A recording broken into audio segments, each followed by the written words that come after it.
One of my favorite authors is Edith Wharton, and she once famously said, "There are two ways to shine light in this world. One is to be the candle, and the other is to be the mirror." It is my pleasure and privilege to shine a light today on all of you, our contributors, our donors, our sponsors, who have helped us shine a light on these young women who are receiving scholarship awards from us today.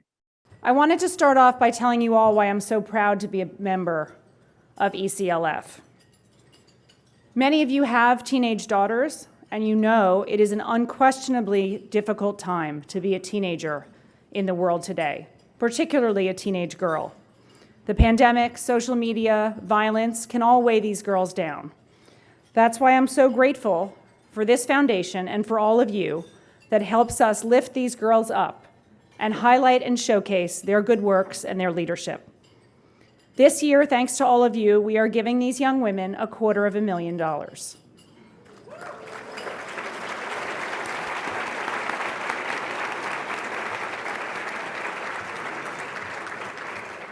And at the rate we're going, we'll be able to do that every year in the future.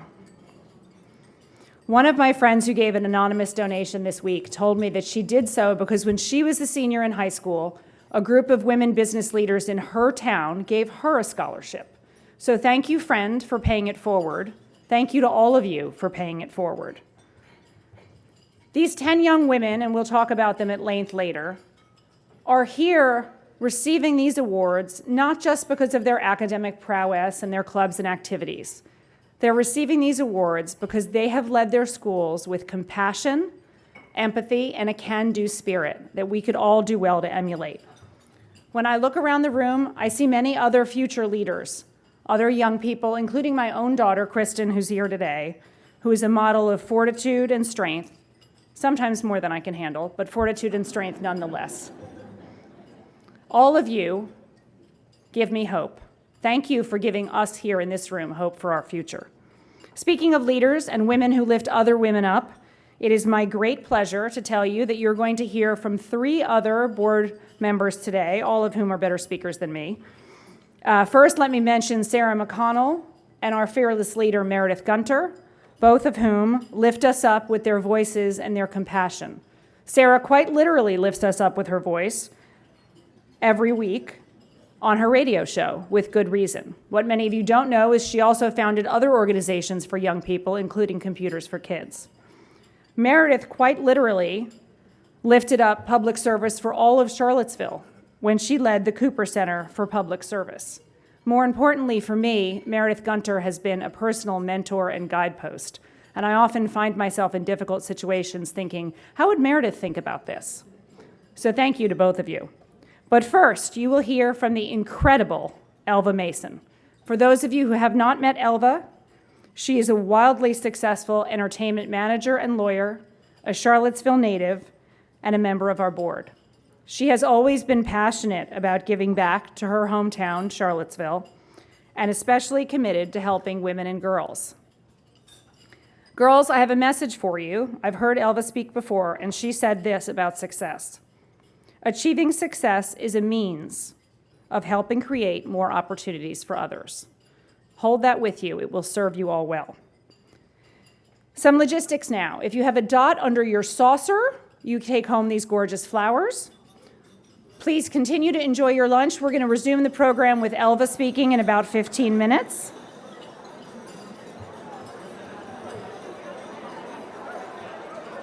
That always gets a good buzz.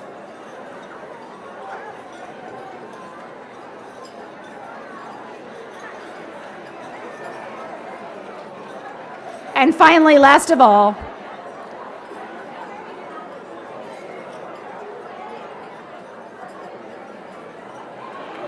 cheers to all of you. Thank you for your good works. Continue to lift one another up, and thank you all for your incredible generosity. Good afternoon. My name is Elva Mason, and I'm so delighted to be here to see people that I haven't seen, some in 20 years.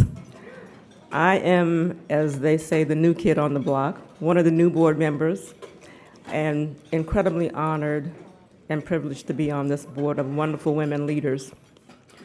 When I joined the board, I was asked to select a committee, and I chose the Speakers Committee, thinking maybe I can make a contribution there, not realizing the ride that I was about to take, but more importantly, not realizing that I would be reunited with someone who I have looked up to since I was a little girl. I felt like I hit the jackpot when Sandra Wicks Lewis was named as a potential honoree. And someone asked, "Do you know her?" And I said, "Do I?" Years of memories flashed through my mind, and I was transported back to that little girl on 12th Street who, like so many little girls in my community, grew up admiring the big girl on Grady Avenue, Sandra Wicks Lewis. Sandra is a woman of many firsts. First to integrate the city schools of Charlottesville as a member of the Charlottesville 12, the first African-American woman to graduate from the College of Arts and Sciences at UVA. She received her MBA from the University of Nevada, worked in the field of financial services at Merrill Lynch as a financial consultant, a fully licensed Series 6 and 7 investment advisor. Too many accomplishments to recognize in the 3 minutes that I'm told I have to introduce her. And for anyone who knows, being a lawyer and being relegated to 3 minutes is a challenge. She personifies a great leader. She's intelligent, not afraid to step out of her comfort zone, treats others with respect, has integrity, humility, is kind, and serves others. Every little girl has someone that she looks up to, someone who is smart, beautiful, engaging, and has this unforgettable presence and impact on your life that even as a little girl you don't fully realize or appreciate. And for me and for so many other little girls and boys in our community, that person was Sandra Wicks Lewis. Sandra's mother, Mrs. Elizabeth Wicks, was a well-known beautician, was my first stylist, a loving, protective mother, and I'm sure Sandra's first example of a strong woman. I was always excited when Sandra came into the basement of her mother's hair salon after school. I thought royalty had entered the room. She had this big, infectious smile and laugh that she still does, by the way. And I vividly remember her always engaging, always asking me how I was doing. And I thought, she cares about little old me? She would often walk me across Grady Avenue to make sure that I got across the street safely after getting my hair done. Through the years, I would hear about her many accomplishments, and I was so very proud of her and still am. She has inspired me and so many others through her example to do our best with grace, dignity, humility, poise, and always with a smile. She's been a true trailblazer, starting at those very steps of Venable Elementary School through all the years. And although Venable, I lived on 12th Street, Sandra lived on Grady Avenue. Venable was a stone's throw away, but during segregated times, it seemed light years away for us.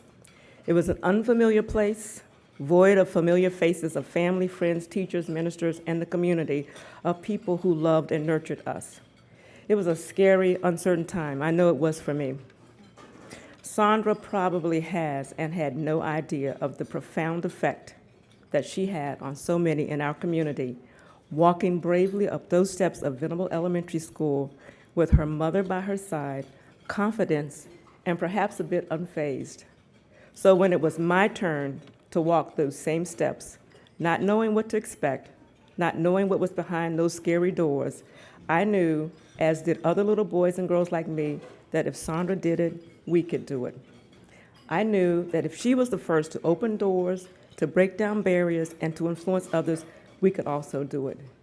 So I stand here now, reunited with her, which has been so much fun for the two of us. Privileged to introduce her.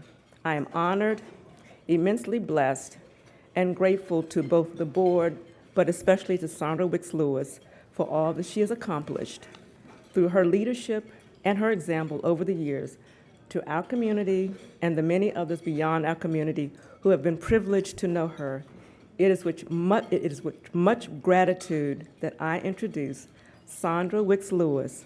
Please give her a very warm Charlottesville welcome.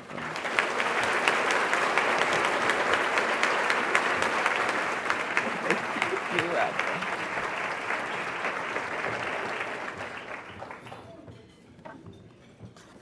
Thank you, Elva. That was really better than I thought it would be.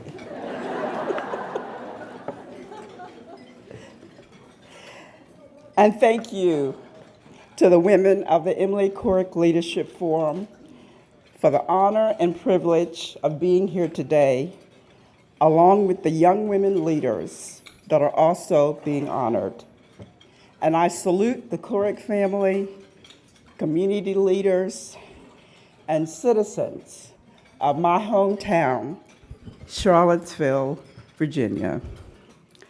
As I was preparing my remarks, I took the opportunity to learn more about Emily Corrick, the beautiful and remarkable woman that started as room mother and, as we know, progressed from the PTA president to chair of the school board and ultimately became a Virginia state senator.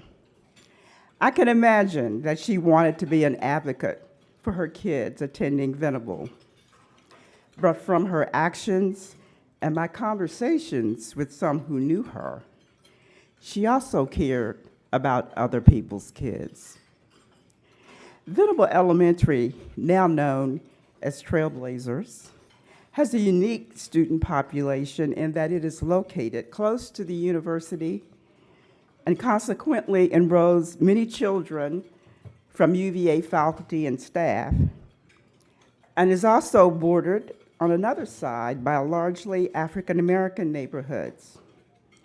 And during the time that Emily Corrick's children were there were probably a fairly even mixture of Black and white children coming from those neighborhoods, and also differing socioeconomic levels. Emily became a very close friend of Mary Sampson, a Black teacher there. And together, they shared a common interest to make that school work for all of its students. And they were largely successful because that school stands out amongst Charlottesville elementary schools as having high academic rankings and outstanding programs. As I think about entering Venable at age 9, along with the other 11 African-American students entering Venable and Lane, it is gratifying to know that we were a part of one of the greatest paradigm shifts since the Civil War, from racial segregation to desegregation, as it was called in the 50s, not only in Charlottesville, but the state of Virginia and the entire South. Largely because our parents and other members of the African American community decided in 1956, with the first lawsuit, that the existing imbalance of political and economic power and the undemocratic nature of the separation of the races needed to come to an end. This honor that you have so graciously bestowed upon me is as much about my history as my accomplishments. And I would like to recognize those who are here today and who share that history. And if you applaud, I would like for you to wait until after I have read all the names.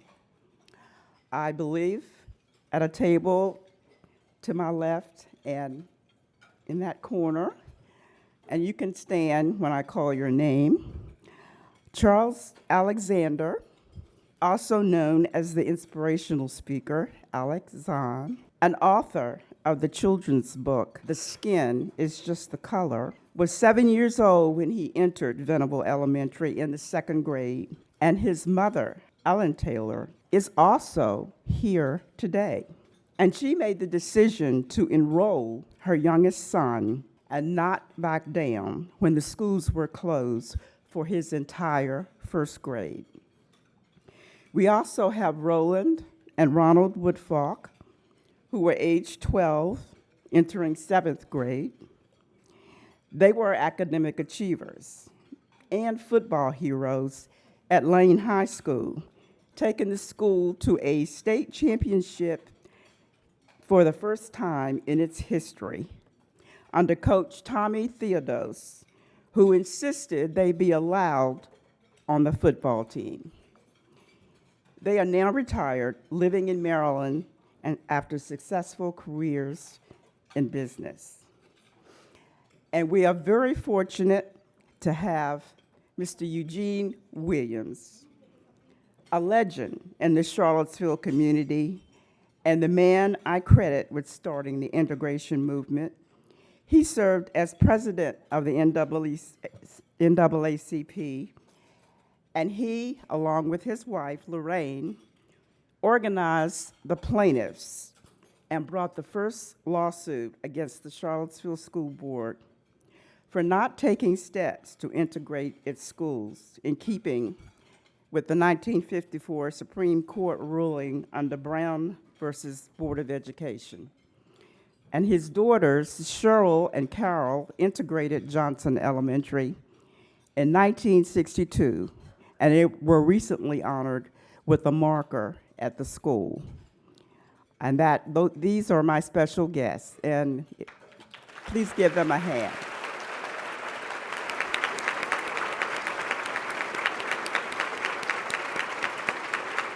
I want to briefly talk about the history associated with the desegregation of the schools in Charlottesville, because it's important to know what the macro environment was that influenced the micro behavior of the African American community. I threw in the terms macro and micro that came intuitively to me because I worked in the investment and banking world.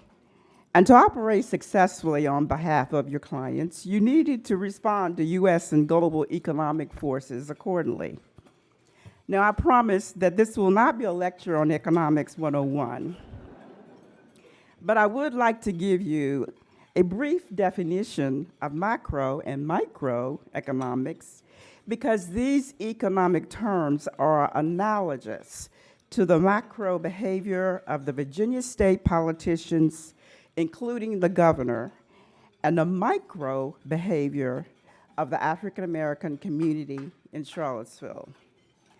Macroeconomics, according to Investopedia, is a branch of economics that studies how an overall economy, the markets, businesses, consumers, and governments behave.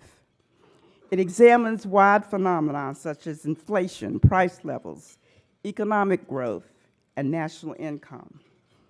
The operative word here is behave, because such phenomena as described here happens because of the behavior of business, government, and people. And the intention is to benefit our overall economy with growth, full employment, low inflation, and a reasonably good quality of life. Microeconomics is a branch of mainstream economics that studies the behavior of individuals and businesses in making decisions regarding the allocation of scarce resources and the interactions among these individuals and firms. From my perspective, the macroeconomic environment in Virginia in the 50s and 60s were the laws, written and unwritten, that dictated where African Americans could live, the jobs we could have, and the schools we could attend, amongst a slew of other phenomenon. And this was enforced by those who held the political and economic power, because they also controlled the financial markets and voting. And in 1958, the governor of Virginia, Governor Almond, along with other politicians and white sympathizers, defied the order by a federal district judge, John Paul, to desegregate the schools by ordering the local school boards to close the affected schools or lose their funding in Charlottesville, as well as Norfolk, Arlington, and Farmville. And the term used to describe this series of actions was appropriately called massive resistance, a term declared by Senator Harry S. Byrd. The schools were reopened in Charlottesville in January 1959 for the white students, and finally opened to all students, black and white, in September later that year. 1,700 students in Charlottesville alone were affected by that closure. 12 were black, and the rest were white. The macro environment of racial segregation and imbalance of power resulted in African Americans making the best use of the resources they had to have a reasonable quality of life. And now I would like to spotlight the micro environment of the black and white community, because this is the community I grew up in and largely shaped my value system and taught me to be resilient in almost any endeavor and tolerant of diversity. There is an African proverb that states that it takes a village to raise a child. The villagers made sure that the children of the village were protected and taught the necessary skills needed for survival. This term was popularized by Hillary Clinton as she advocated on behalf of children with medical and child care social programs, because she said that the parents needed help. She had her detractors who felt that the parents had the responsibility alone. I do feel that parents, whether in a two-parent or single-parent household, are extremely important in the raising of their children.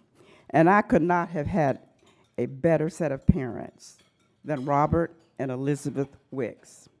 However, the African American community also played a key role in making me feel secure in the new environment I found myself in, starting in the 4th grade, going through to my junior year in high school, as one of only a few African American kids in the classroom. In the city of Charlottesville proper, there were clear boundaries around the black neighborhoods that did not have any markers or fencing or railroad tracks. You just knew where they were. The street I grew up on, Grady Avenue, had white residents primarily populated by UVA students and fraternity houses on one end, and black residents starting around 14th Street and ending at 10th Street, where Preston Avenue started. A satellite view would show these neighborhoods clearly in the middle of the city and crossed by a grid of streets numbered 1 through 13. And the one street that could be visually described as dissecting down the middle was Main Street, going south to north, from the downtown business district and ending at the architectural magnificence of the University of Virginia. The white neighborhoods bordered this central district, and the homes were considerably larger near the university and the courthouse area. Ironically, by today's standards, you could say that the African American community had some prime real estate. I think that realization came about in the mid-'60s, starting with the demolition of Vinegar Hill. The key places where I spent a lot of my time and interacted with others in the African American community were Burley High School, Washington Park, and Mount Zion Baptist Church. This was my sociological village, And the adults I encountered in these places taught me, disciplined me, mentored me, and overall provided me with a happy childhood. There were role models galore because the Black community had an overarching mission to elevate ourselves educationally and economically. This grew out of a need to make the best of those scarce resources. A lady I knew well and were friends of my parents, was a friend of my parents, was Mrs. Beatrice Folks. She was a sharp businesswoman who owned and ran Carver Inn on Preston Avenue.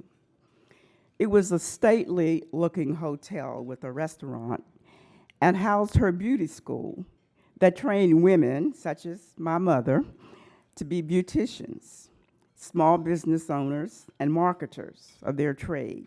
I have a professional photograph of beauticians in their heels, black dresses, pearls, and perfectly coiffed hairdos.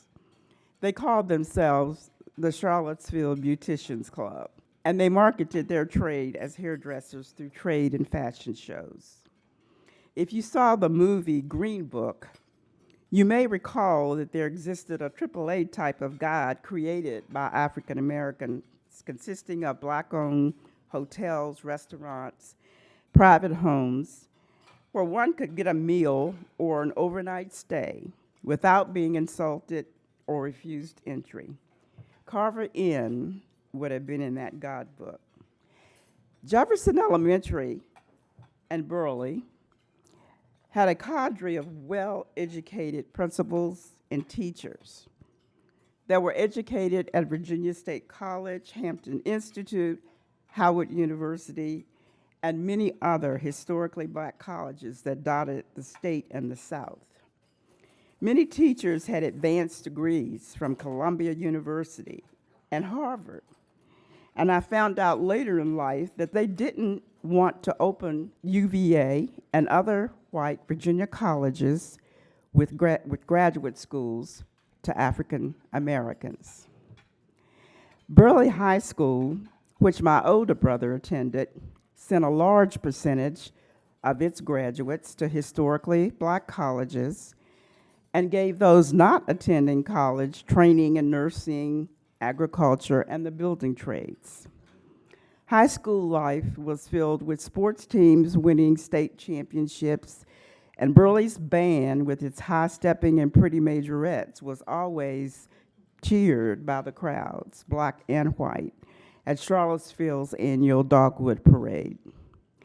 Elmer Sampson, Burley's highly acclaimed band director, took them to the Cherry Blossom Parade in Washington, D.C. as well.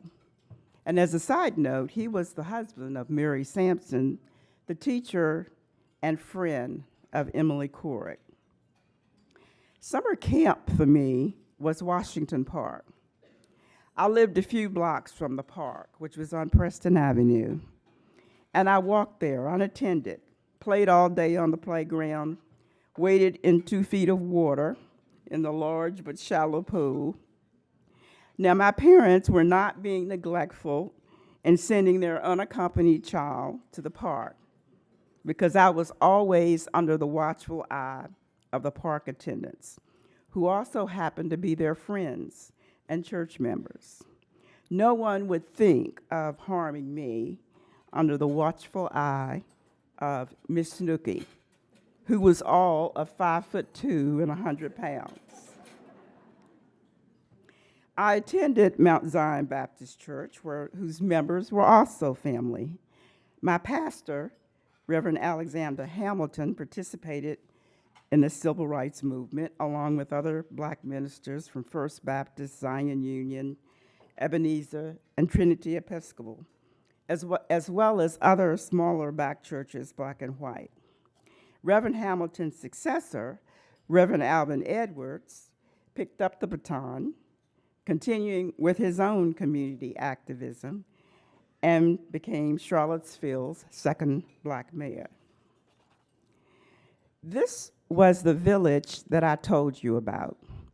That was the micro view of the African American community that lived and worked under the control of the macro environment, but managed to nurture and produce children that later became a large, prominent, educated class that were prepared for the opportunities created by the Civil Rights and Fair Housing Acts of the 60s. There were some in the white community that nurtured and protected me as well. For the record, I was never bullied or jeered by my classmates at Venable. This was as much a new, and for lack of a better word, awkward experience for them as well. I know that some of my Venable classmates are here, and I thank you for being here today. I can't speak for those who attended Lane High School, but it was described as not being a pleasant experience in the first years of integration. One of the white teachers that seemed to especially care about my well-being with his actions and words of encouragement was my gym teacher, Bryant Bidd. I later found myself under his employment as a teenager when I got my first job, and he had become a manager at the phone company. When I showed up for my job interview, he, of course, remembered me, and the rest of the time, we talked about Venable and not very much about my job qualifications. As destiny would have it, many years later, I saw him again when visiting a relative in a nursing home. He came up to me and greeted me by name, and we again talked. I read with dismay that his obituary a month later. I have come to realize that if I had to do it all over again, I would still have chosen to grow up in Charlottesville in the 50s and 60s, in spite of segregation and massive resistance, because we did, after all, overcome. My hope today is that Charlottesville embraces the village concept that I knew. Children, more than ever, need security and protection, role models and mentors, affordable quality housing, and not good, but great educations, starting in early childhood. I'm pleased to see that Washington Park is still there, and I think they have a real pool now. And according to the city website, it is the most visited park of all the parks in the city. Don't underestimate the value of a resource such as this, where children can play games and sports and have real social interactions with the oversight of caring and trained staff. A community agency that I have a relationship here in Charlottesville is the Charlottesville Area Community Foundation. And I highly commend their work in housing scholarship and donor funds, providing millions of dollars in grants to nonprofit organizations in Charlottesville and surrounding counties. The Charlottesville 12 Scholarship Fund and the Robert and Elizabeth Wicks Fund are housed there.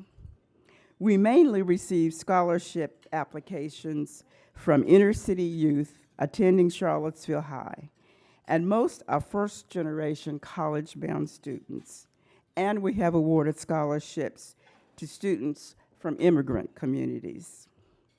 A college education is life-changing, and as far as I'm concerned, the new civil right for any child who has worked hard to be accepted to college and can do so without the burden of massive student loans upon graduating.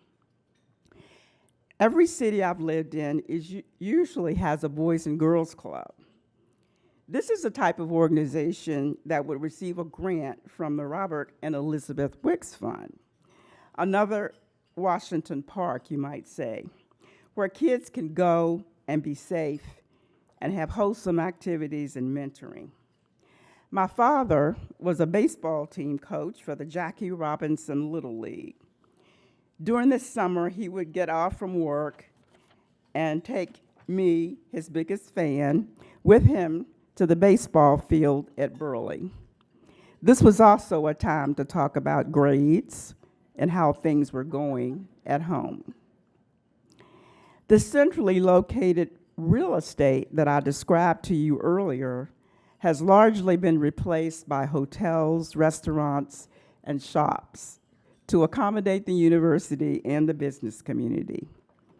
And the remaining homes are no longer affordable to the type of homeowner that used to live there. Look, it's great that Charlottesville is often found on a list of best places to live. I understand that after 60 years, the urban landscape should not remain stagnant and segregated. But don't you think citizens of all income levels should be able to have reasonably priced homes near where they work as teachers, firemen, police officers, nurses, and service workers for the university and tourist industry?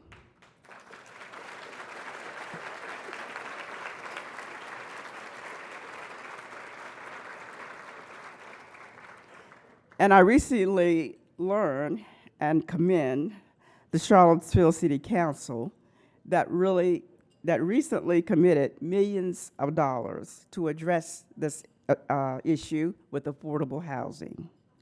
But I also think the private sector in Charlottesville and Albemarle County should also make this a priority to make sure this area is truly livable for all of its citizens. This too supports parents and children. UVA President Jim Ryan recently completed his strategic plan, and in his words,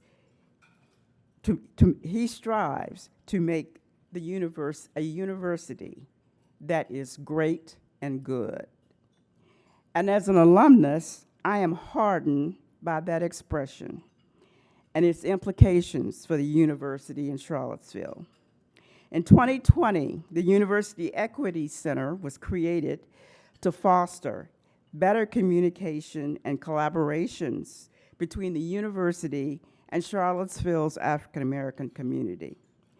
And the director, I am proud to say, is a Charlottesville native, Dr. Ben Allen, holding 4 degrees from UVA, and grandson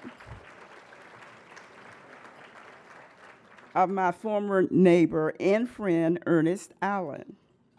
One of its programs, Star Hill Pathways, seeks to mentor and prepare children from Charlottesville and Albemarle County schools beginning in junior high to be able to enter the university or any other college of their choice after high school.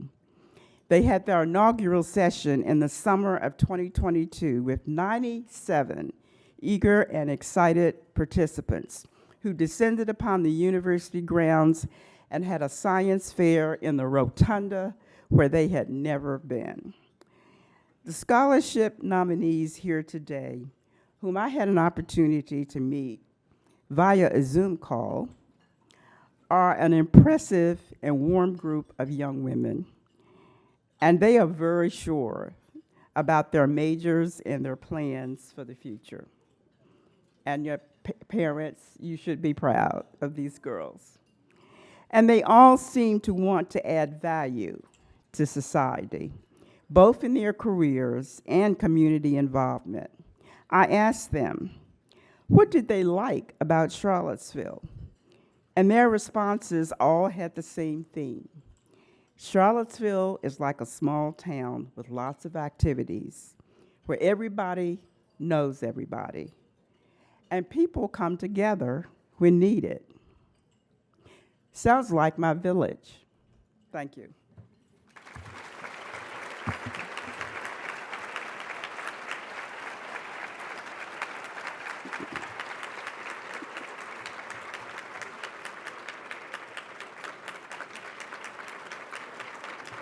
Mrs. Lewis, thank you.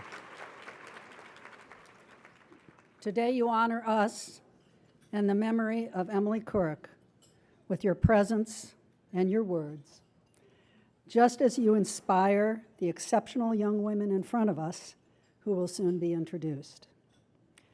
As our Women's Leadership Award recipient, you join an outstanding group of recipients of this award, the first being Emily Couric herself, followed by her sister Katie, and other former award recipients listed in the program, including poets Rita Dove and Nikki Giovanni, leaders in government such as Supreme Court Justice Sandra Day O'Connor and Senator Olympia Snowe, journalists such as Tina Brown and Anna Quinlan, scientists Dr. Sylvia Earle and Dr. Vivian Pinn, and women who work in finance, investment, and philanthropy, such as Caroline Kennedy and our last year's recipient, Sonia Hoyle Perkins, and now, you. We are grateful to you for your willingness to be part of this program and to lift up the message that it is in the heart of our villages where spirit and bravery and courage are born, and may we all form such a village for each other. For your lifetime of accomplishment, persistence, and brilliance, on behalf of the board of the Emily Couric Leadership Forum and of our sponsors and donors, I'm honored to present to you our 2023 Women's Leadership Award and a small gift.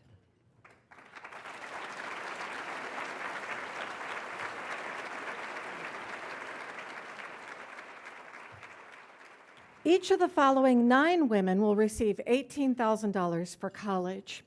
Vivian Eanes of Miller School of Albemarle.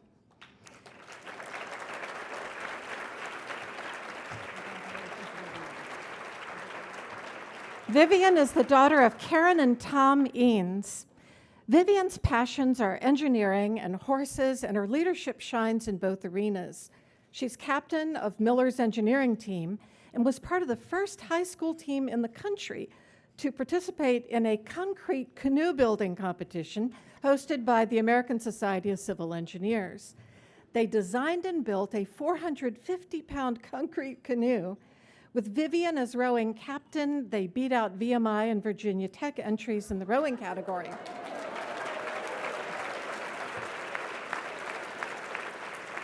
As captain of the equestrian team at Miller, Vivian instructs new student riders on horsemanship and the importance of kindness to the horses. She plans to major in chemical engineering at Bucknell and hopes to diversify the field by encouraging young women and girls to take up engineering. Vivian Eanes. Next, we have Olivia Traeger of Renaissance School. Olivia is the daughter of Toya and William Traeger. Olivia has many talents, including writing, baking, studio art, and skiing, but she has a special love for dentistry, and she plans to become an oral surgeon.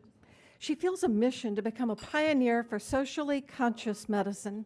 As a small child, her own nervousness melted away when she was attended to by a kind dentist who happened to be a woman of color. She now pays this forward by working as a Spanish to English instructor and translator, along with doing clinical work for oral surgeons. Yet Olivia knows that she is the exception, and the lack of representation in medicine, especially for Black, female, and first-generation doctors, is unmistakable. Because of this, she plans to study biology in college and dive into the racial and socioeconomic nuances of medicine, as well as to explore her interest in the fine arts. Olivia Traeger.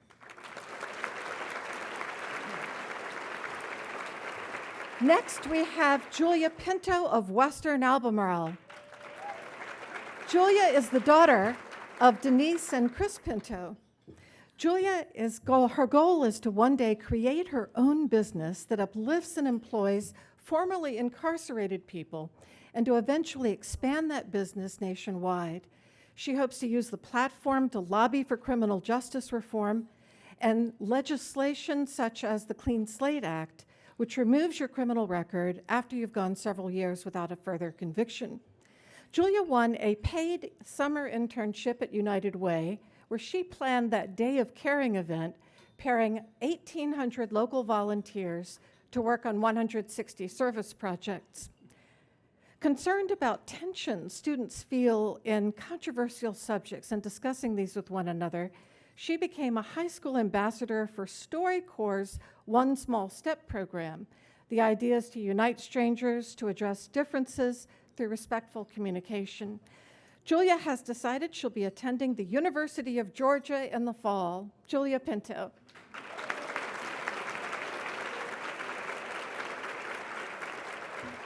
Next, we have Hannah Olson of Covenant School. Hannah is the daughter of Jennifer and Matthew Olson. Hannah loves learning and serving others, and her enthusiasm lifts up her fellow students and teachers. One calls her a scholar of unfailing brilliance, whether she's taking courses in English and philosophy or advanced chemistry and AP calculus. Her director of college advising at Covenant says Hannah is the most effective student leader she's ever encountered. As president of the Honor Council and a chaplain of the leadership team, she leads with humility and kindness. She tutors other students, and in her junior year spent hours planning the successful winter dance. She's also an accomplished ballet dancer and has performed leading roles in The Nutcracker and The Pied Piper, among other productions. She's now considering a career as a pediatrician and would like to serve people or children in less serviced areas like Southwest Virginia or in other nations where medical attention is in shorter supply. Hannah Olson.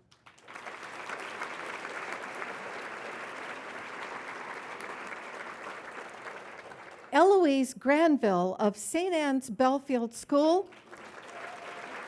Eloise is the daughter of Betsy and Dave Granville. Eloise is a recording artist who plans to study recorded music at NYU. She founded St. Anne's Songwriting and Music Industry Club, which creates a safe environment for students to compose and share music. She's president of the student body and an all-state tennis player, and has coached younger children at the Boys and Girls Club. Eloise loves and uses her love of music and desire to make a difference to launch the Yellow Door Foundation charity concert, which benefits chronically ill children and their families at UVA Children's Hospital. 2 professional bands performed alongside her own band, and they raised more than $6,000. To help other students connect after COVID, she revitalized the open mic series that gave hundreds of students a chance to feel more normal again and share their creativity. She wants to change the way women are viewed in the recording industry and hopes to spearhead a foundation for women in music who support one another. Eloise Granville.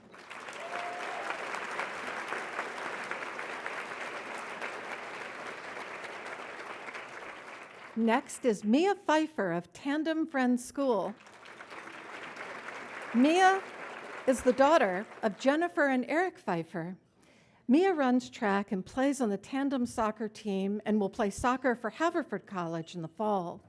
During the soccer recruiting season, she met an alumna of the UVA women's soccer team who she trained with and had a profound influence on her life.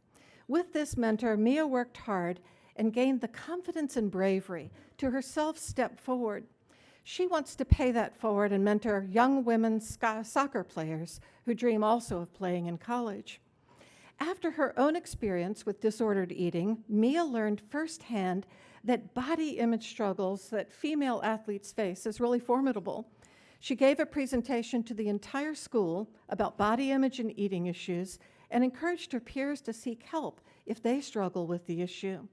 She's created a new club called Post-it Positive, where students post sticky notes with positive messages all around the grounds to bring a smile or remind them of what is good in the world. Mia says she overcame her own self-doubt and now sees herself as a yellow sun, a ball of energy bringing light. Mia Pfeiffer.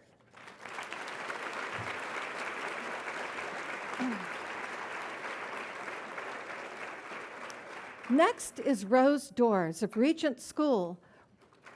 Rose is the daughter of Azine and Timothy Doors. How many students can say they founded a school choir? Rose felt its absence when she arrived at Regents and created the choir, attracting interest from a third of the student body. She also took leadership role in her community choir when its founding director moved on. Rose teaches classes in Sunday school and this year became the catechist, adding those lessons and discussions to a church singing career that began at age 5. Her scholarship has set new levels at Regents, and she's gone farther than any student in Latin, and she's a member of the Classics Club. Rose is a first-generation Iranian American. Her mother fled to the United States as a teenager following the Iranian Revolution after cousins disappeared or were tortured and killed. In 11th grade, she gave a speech to the entire school on how her family's immigration history intersects with America's history. She hopes to become a Latin teacher one day and will be a classics major at the University of Virginia in the fall. Rose Doors.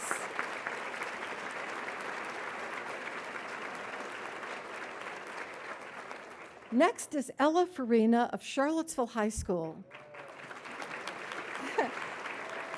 Ella is the daughter of Jacqueline Duggery and Chris Farina. Ella is a leader who puts others in front of herself. She's president of the National Honor Society, a member of the Amnesty International and Model UN, and plays soccer and tennis. She founded a summer camp for young children in Charlottesville and designed the curriculum to address academic enrichment, cultural awareness, and outdoor exploration. From homelessness in Charlottesville to promoting access to clean drinking water, she has worked with peers to create a deeper understanding of community needs and generate change through listening and making others feel included. She hopes one day to participate in the United Nations General Assembly and work as a Foreign Service officer. She writes, "I want to be remembered for living my life in service to others." She's bound for UVA in the fall. Ella Farina.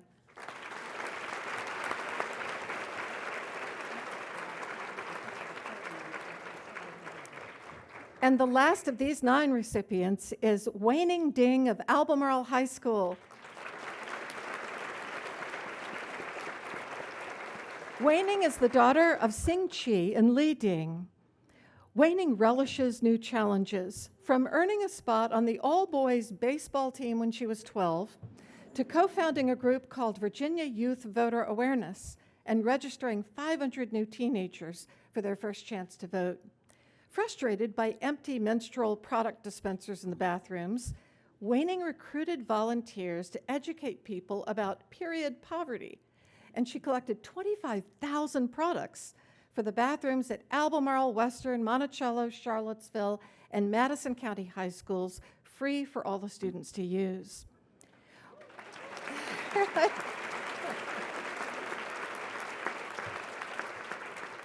Waning is president of the Young Asian American and Pacific Islanders Club.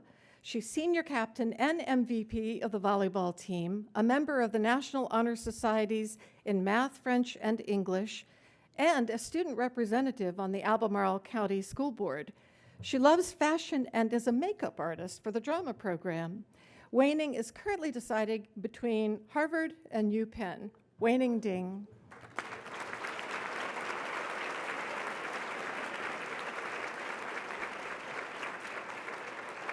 One last round for these as they take their seats, please.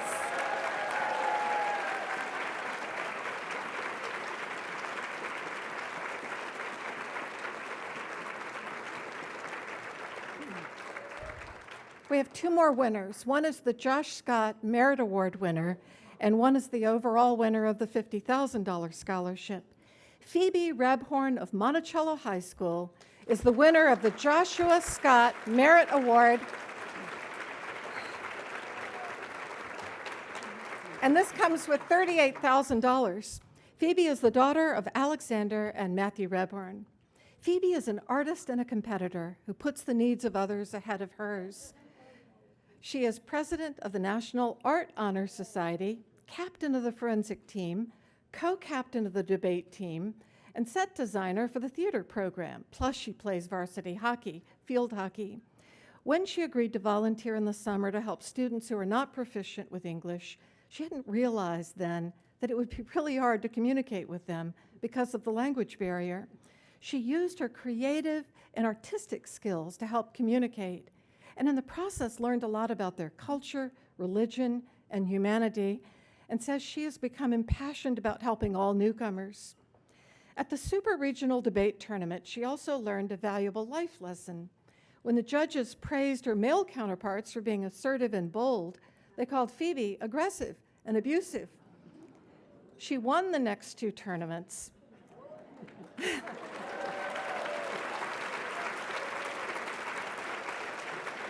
But she also saw them as less as victories and more as lessons in gender prejudice. This has stiffened her resolve to work for a world where women can compete on an equal footing. She's headed to Wellesley College, where she plans to double major in political science and studio art. Josh Scott, merit winner.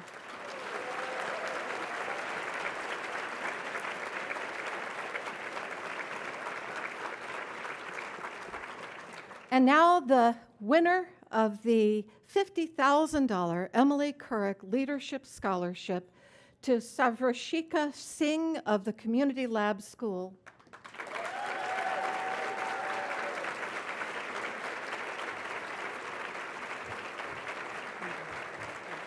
Sarva is the daughter of Srijana Singh Yanjan and Naveen Singh Punti.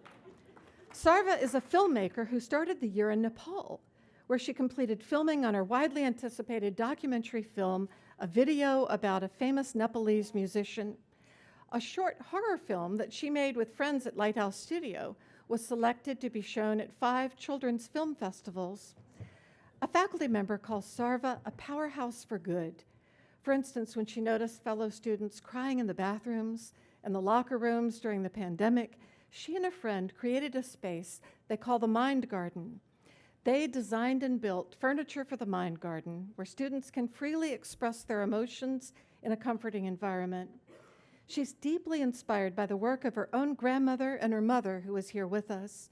Her mother held an award ceremony since 2002 called Celebrating Womanhood. In 2020, when the world shut down, Sarva helped her mother working on a 3-day Zoom conference with 27 speakers that celebrated Nepali women's achievements in several industries. She also helped with a program that shared the stories of women who survived sexual assault during the Nepali Civil War and their quest for justice. Sarva is highly regarded at Community Lab School and is likely to be the first person there to graduate with a rigorous international baccalaureate diploma. She's been accepted by NYU and USC, among others, and is deciding. I give you Sarva.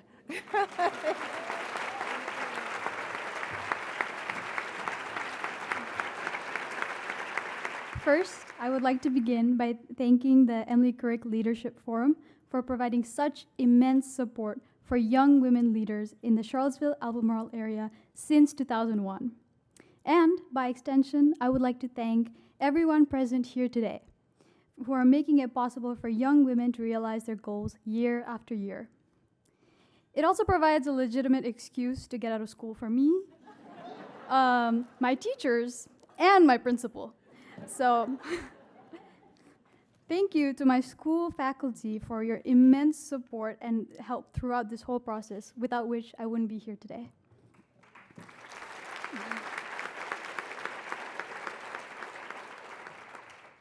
I know that for many of us young women, it has been a long path to leadership. I've seen many determined women who have had to encounter an array of comments such as, "She's too bossy," or apparent compliments like, "She's no less than a son," which I've heard several times just in this past year. But it is exactly these comments that cement the necessity of young female leaders who contribute to their community and who can change the perception of gender-limited capabilities. Of course, my own ability to dare to aspire for the better, to really shoot for the stars, was only possible because of my family, and especially my mother, who, growing up, cultivated a welcoming environment that encouraged my numerous pursuits, no matter how absurd they might have been, and really encouraged me to encourage curiosity and inquisitiveness in every manner. This allowed me to ask, why? Why is the sky blue? Why do certain groups of people have more than others? Why is it important to follow a certain status quo? Why don't all young girls have the same support system that allows them to dream as I had growing up? I know that many of these are shrugged off as unanswerable questions, but I hardly think they're unsolvable. In meeting the nominees of the scholarship, I have found a group of young women who are asking these difficult questions and are creating solutions to them, contributing to their communities through their compassion and dedication, both qualities that I've come to associate with Emily Couric. I can see the tangible result of Emily Couric's generous contributions to the community right in front of me today, as the same Charlottesville-Albemarle community gives back to young women with aspirations to pursue their dreams and hopefully create an ever-perpetuating cycle of progression in this world. Through my passion for filmmaking, I hope to explore these difficult questions which exist in my various communities and spearhead discussions and solutions to them. I hope that I can bring people's stories on a more personal level that can allow them to empathize with people beyond their usual perspectives. Of course, I might have to do a few lighthearted commercial projects in between for survival, but that is to be determined. And finally, I hope to do justice to this scholarship, Emily Couric's legacy, and the Charlottesville-Albemarle community for their faith in me through further promoting equitable environments where anyone can dare to aspire and succeed. Thank you.